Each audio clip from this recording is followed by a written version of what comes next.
Ecologistas, anarquistas, feministas, indigenistas, miembros de estos colectivos tuvieron visibilidad importante en lo que fue la última cumbre del G20 en Hamburgo. Estos grupos, en su mayoría integrados por jóvenes que estuvieron con manifestaciones bastante violentas, tienen una agenda que es bien diferente a la que plantean los líderes del mundo. Vemos el informe y lo analizamos.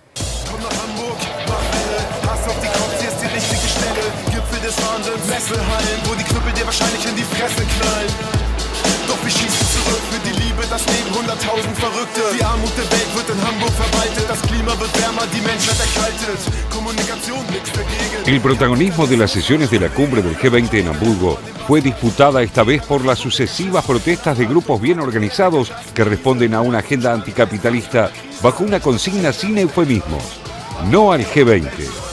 Las marchas fueron multitudinarias y terminaron con serios disturbios y una implacable represión policial, lo que obligó a los mandatarios a modificar algunas de las actividades establecidas. Las organizaciones anticumbre lograron, a pesar de todo, sumar adhesiones de ciudadanos comunes. Así es que la última gran manifestación denominada Solidaridad Sin Fronteras en lugar del G20 se desarrolló de forma pacífica con más de 70.000 manifestantes, según los organizadores. Grupos ecologistas, feministas, indigenistas y gente sin pertenencia específica se reunieron en el centro de la ciudad, casi desierta, sitiada por la policía y en medio de un clima de tensión. Ich bin vor allen Dingen für mehr Hilfe für Afrika, dass auch den Menschen da geholfen wird. Deswegen global umverteilen.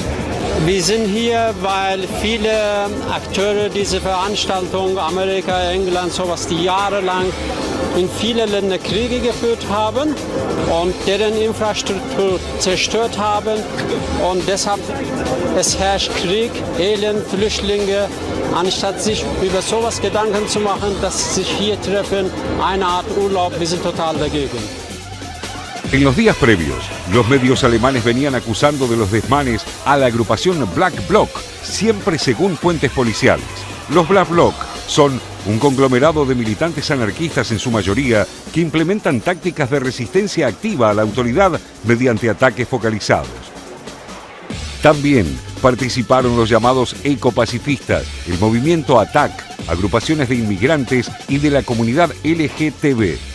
Los ATTAC, sigla de la Asociación por la Tasación de las Transacciones Financieras y por la Acción Ciudadana, están a favor de la introducción de una tasa a las transacciones financieras internacionales, la llamada tasa Tobin. Welcome to Hell, bienvenidos al infierno, fue el lema que difundió Rote Flora o Flora Roja, un grupo alemán de activistas que ocupa un teatro abandonado en Hamburgo. Con raíces que pueden remontarse hasta el mayo del 68 francés, pero que reconocen antecedentes más cercanos en el movimiento zapatista mexicano, estos colectivos tuvieron su bautismo de fuego en la ciudad de Seattle en 1999, cuando miles de manifestantes convocados por un conglomerado variopinto y algo desarticulado se movilizaron hasta hacer fracasar la llamada Ronda del Milenio. El 30 de noviembre de 1999 se llevó a cabo el Día de Acción Global. Y las fotos de esas jornadas muestran marchando en la primera fila y tomados del brazo a los líderes máximos de los sindicatos y los verdes, una amalgama que se fraguó en oposición a los dictados de la cumbre. A partir de Seattle, la prensa comenzó a denominarlos como movimientos antiglobalización o altermundistas. Sin embargo, sus protagonistas sostenían que no buscaban acabar con la globalización, sino construir otro modelo, alternativo al propuesto por los organismos internacionales más emblemáticos de la mundialización, como el Fondo Monetario Internacional, el Banco Mundial y la Organización Mundial del Comercio, que propiciaron una eliminación de las fronteras para el capital. Y la cumbre del G8 en Génova, en julio de 2001, fue otro mojón. Para coordinar a las 700 agrupaciones dispuestas a manifestarse, se creó el Foro Social de Génova, que reclamó al gobierno italiano que se cancelara la cumbre. Pero la masiva protesta de Génova quedó marcada por un hecho violento: el asesinato de uno de sus activistas, Carlo Giuliani. Para ese entonces, los movimientos sociales ya habían tenido su primera sesión en el Foro Social Mundial de Porto Alegre, un ámbito de debate que se construyó trabajosamente y que aún sigue vigente. Los episodios en Hamburgo continúan en análisis para los gobiernos de la Unión Europea. Preocupan a tal punto que los dirigentes están estudiando no solo nuevos métodos de restricción, sino la creación de una base de datos policial a escala europea de los impulsores de las principales protestas. Personen, die Autos abbrennen und Personen, die Supermärkte plündern, sind keine Aktivisten oder G20-Gegner, wie sie immer noch aus dem linken politischen Lager beschrieben werden. Sie sind verachtenswerte, gewalttätige Extremisten, genauso wie Neonazis es sind und islamistische Terroristen. Die Einführung einer zusätzlichen Datei auf europäischer Ebene halte ich grundsätzlich für sinnvoll, weil sie sozusagen den Informationsabgleich sozusagen vereinheitlicht. Allerdings muss man sich dann verständigen auf gleiche Kriterien. Und das ist bei europäischen Dateien immer ein gewisses Problem.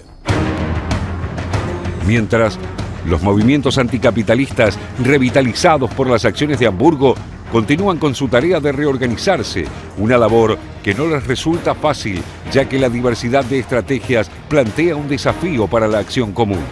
Así lo entendió una de sus exponentes, la escritora y periodista Noemi Klein, quien admite que existe una coincidencia muy amplia a la hora de criticar aspectos principales de la globalización neoliberal, pero también persisten divergencias importantes en la estimación de las propuestas alternativas y la viabilidad de las mismas.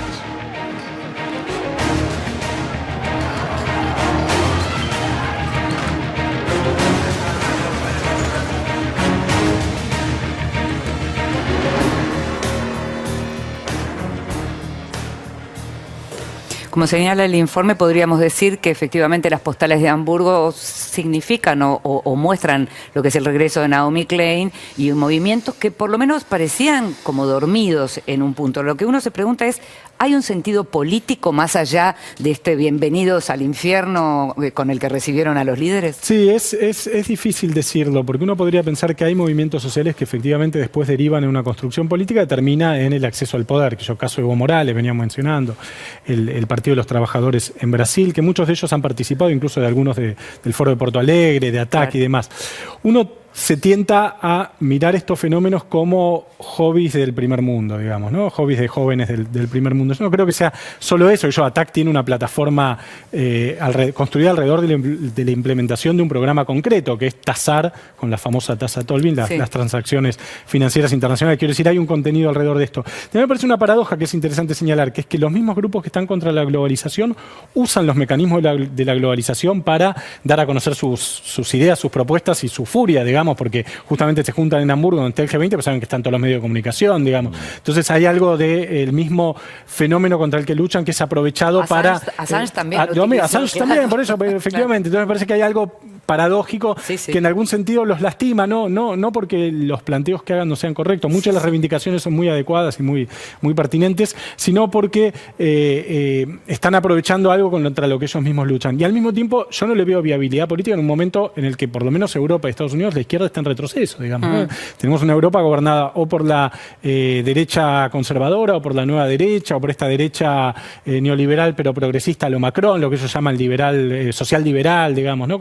Con liberal en el sentido, muy neoliberal en el sentido económico y con luces progresistas en el sentido cultural, valórico, multiculturalista, etcétera. Eso es Macron. Básicamente, pero que no pone en cuestión la correlación de fuerzas económicas ni el poder económico. De hecho, Macron está haciendo una reforma laboral a la altura de la brasilera, por decirlo de algún modo, ¿no? Entonces me parece que cuesta verle el sentido político a estos grupos, digamos, más allá de la legitimidad, insisto, de sus propuestas. Puede tener su correlato en Podemos, en España, que apareció también como una protesta, o Syriza en Grecia y así sucesivamente. Cuando aparecen estos grupos en la ronda del milenio, lo veíamos en el informe en 1999 en Seattle, es Bill Clinton en ese momento el que dice paren de reprimirlos, porque había una policía estilo Robocop que estaba reprimiendo a los manifestantes. Hablemos con ellos a ver qué quieren. Bueno, lo que querían era esa tasa Tobin, que después se tradujo en la tasa Robin Hood, y que fue Dominique Strauss-Kahn quien la llevó al Fondo Monetario, después caído en desgracia, y Nicolás Sarkozy, presidente de Francia, quien la alentó para Francia esa tasa sobre las transacciones financieras, que es ínfima. Si nos podemos saber, bueno, ¿cuánto representa esto? 0.1% sobre las transacciones financieras. El problema es que llega a destiempo, porque cuando la plantea Tolvin, Premio Nobel de Economía en 1981, se refería a la reforma que hizo Nixon en 1971 en los Estados Unidos, cuando cambia el patrón oro por el dólar en ese momento en todas las transacciones financieras. Entonces, hoy que el mundo está bancarizado, que el mundo se maneja con tarjetas, ya llega un poco tarde este tipo de medida, este tipo de reforma que podría haber sido revolucionaria en otro momento. Natalia.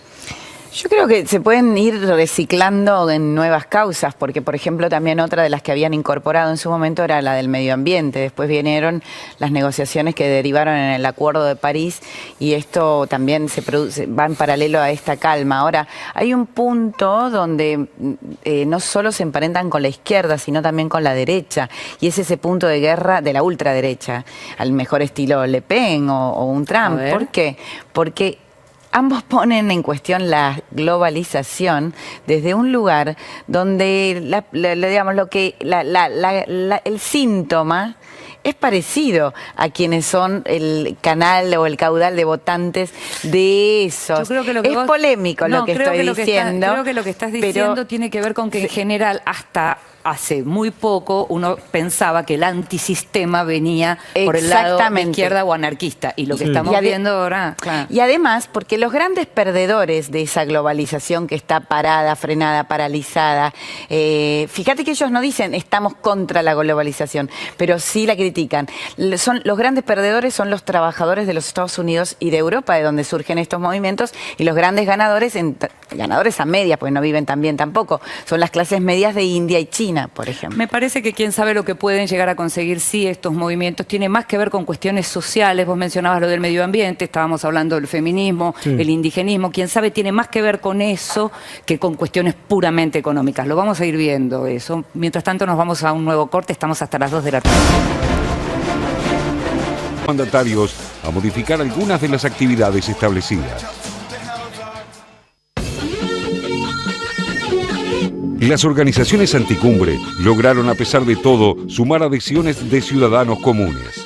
Así es que la última gran manifestación denominada Solidaridad sin Fronteras en lugar del G20 se desarrolló. Ecologistas, anarquistas, feministas, indigenistas, miembros de estos colectivos tuvieron visibilidad importante en lo que fue la última cumbre del G20 en Hamburgo. Estos grupos, en su mayoría integrados por jóvenes que estuvieron con manifestaciones bastante violentas, tienen una agenda que es bien diferente a la que plantean los líderes del mundo. Vemos el informe y lo analizamos.